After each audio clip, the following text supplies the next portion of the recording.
Victims of the contaminated blood scandal have written to the Prime Minister asking for an urgent meeting to discuss financial support. It's thought tens of thousands were infected with HIV and hepatitis C after being given blood products on the NHS in the 1970s and 80s.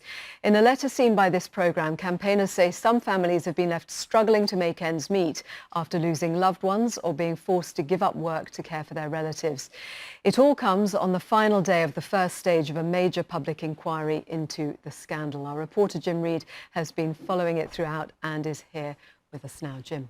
As you say, this goes back to the 1970s and 80s, Joanna, and there's two main groups of people affected and infected by this. So first of all, people living with the blood disorder haemophilia. About 5,000 people back in the 70s and 80s were given a treatment called Factor VIII to deal with that condition. That drug was being imported from the United States. We now think that much of that drug was contaminated with two blood viruses, so hepatitis C and in some cases also HIV. So of those 4,800 haemophiliacs infected just in this country, we now think more than 3,000 have already passed away. There's also a second group affected here, and this is people who were given blood transfusions, again in the 70s and 80s. So this is after, for example, an accident, an operation or childbirth. A letter has now been sent to the Prime Minister. Tell us more about that. So there's a public inquiry going on into all this, as you said, at the moment. When that public inquiry started, so this was over a year ago, the man in charge, a man called Sir Brian Langstaff, said on the opening day, he brought up this subject of financial support for families. He talked about how some families he'd spoken to had lost everything, as he put it, and now had to live on the breadline. These were his words. He asked the government back then, so this is a year ago, to take decisive action to increase the levels of financial support. Now, I think it's important to point out this is not compensation we're talking about here.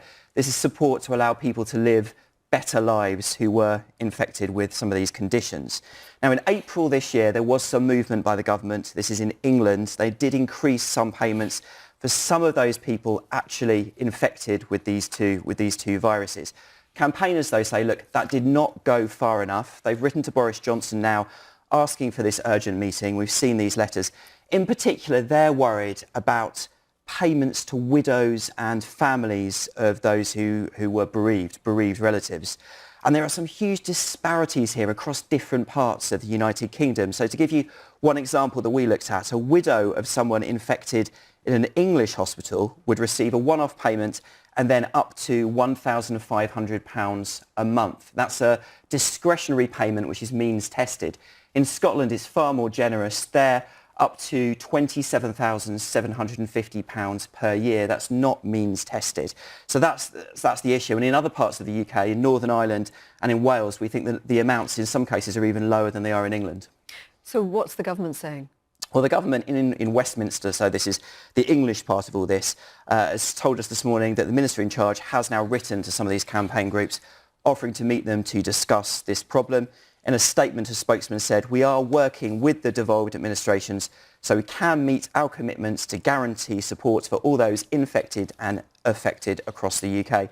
They're now planning to consult further to sort out this problem. But interestingly, we also spoke to the Department of Health in Northern Ireland. Now, they told us when the government in England increased these payments in April this year for people in England, in Northern Ireland, they were given no more money, no more resources. So you can see the problem here. There's these disparities across the UK that are making things very difficult, campaigners say, for families involved. Thank you, Jim. Well, we could talk now to two people who've given evidence to the public inquiry this year. Sue Gorman, in a moment I'll speak to them, but first let's just bring you some of the roundup of what happened through that inquiry.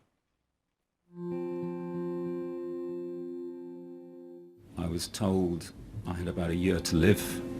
I was told not to tell anybody, including my family.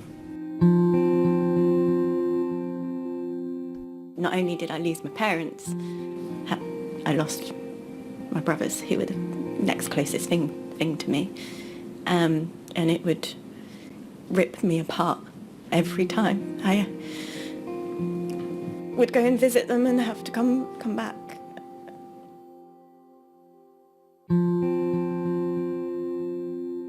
When we got back to Cornwall, they actually told us he had between 2 and 10 days to live. Sorry.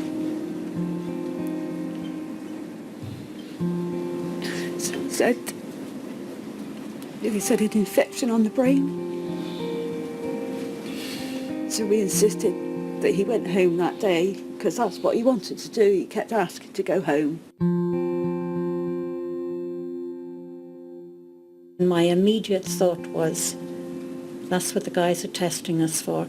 The people in the protective clothing are testing us to see if we've got whatever this is. You describe it, Violet, as a terrible day. You thought, we've got it, they must think we have it. And I thought, we talked about it and we thought, I wonder if we've all got it. I wonder if the baby's got it. Would it just be one of us? Would Malcolm die and I'd be left? I'm going to be speaking in just a moment to people who have given evidence to that public inquiry. First, let me just tell you, if you're a rugby fan, New Zealand have beaten Wales 40-17 in the Rugby World Cup semi-final. So that is a shame for Wales not to have come through, but obviously the All Blacks were tough competition. England beat them to go through to the final against South Africa tomorrow, but New Zealand have beaten Wales in the bronze final 40-17.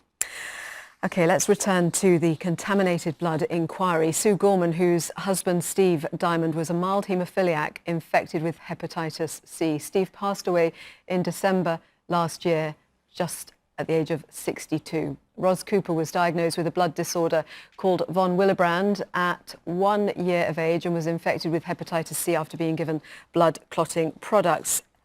Welcome, both of you. Thank you for coming in.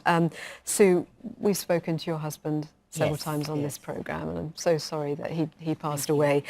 Tell us more about, because we're obviously talking about the financial aspect of this now. How difficult has it been? It's been very difficult because the system itself is not easy, but it's the attitudes that go with it that then complicated it, because we are talking about being widowed, and in my case after 44 years, and adjusting to life.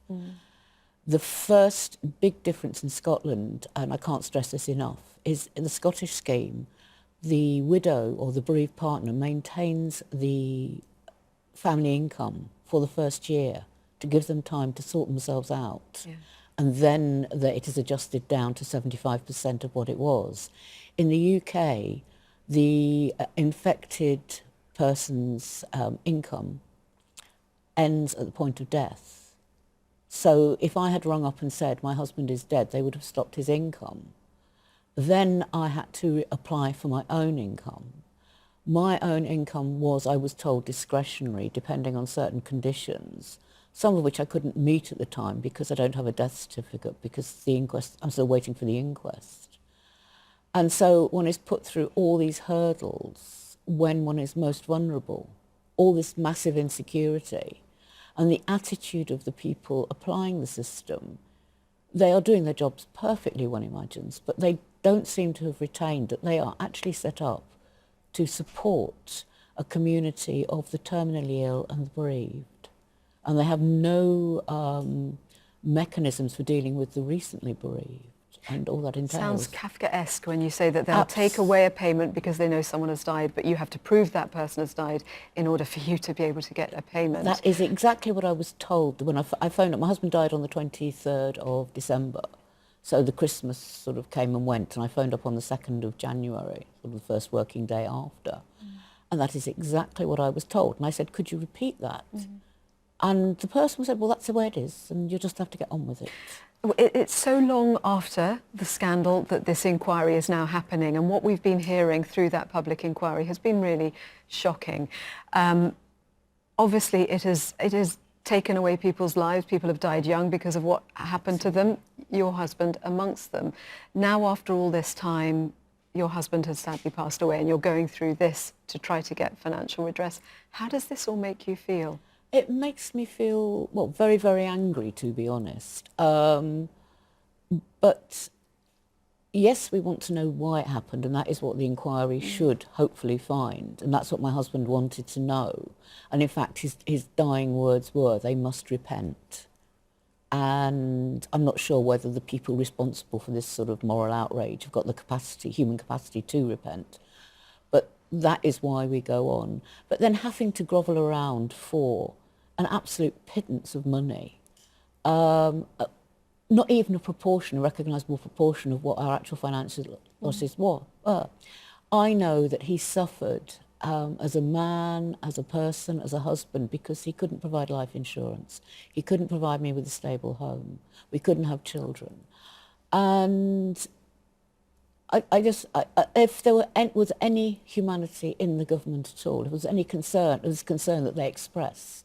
And everything we get from the government is that the government are very upset about something that shouldn't have happened. So you've been impacted, of course, by all of this yourself. And you're in a financially difficult position too, I understand. So tell us about your situation. Well, I, with a bleeding disorder, was treated with contaminated blood products and got hepatitis C.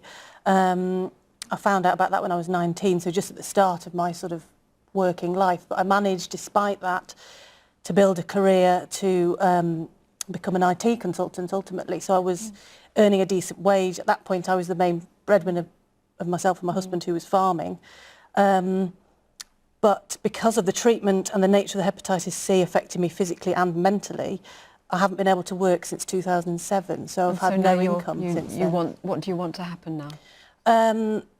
I just want the truth to come out. I want the people who've been hiding for years and shredding documents and denying any responsibility to actually face up to the fact that they've got a huge responsibility here, and to acknowledge that something incredibly tragic but preventable has happened, and to put it right. Thank you both very much. Sue and Ros, thank you. Thank you for coming in. Thank you for your company today. I hope you have a lovely weekend. See you very soon. Bye-bye.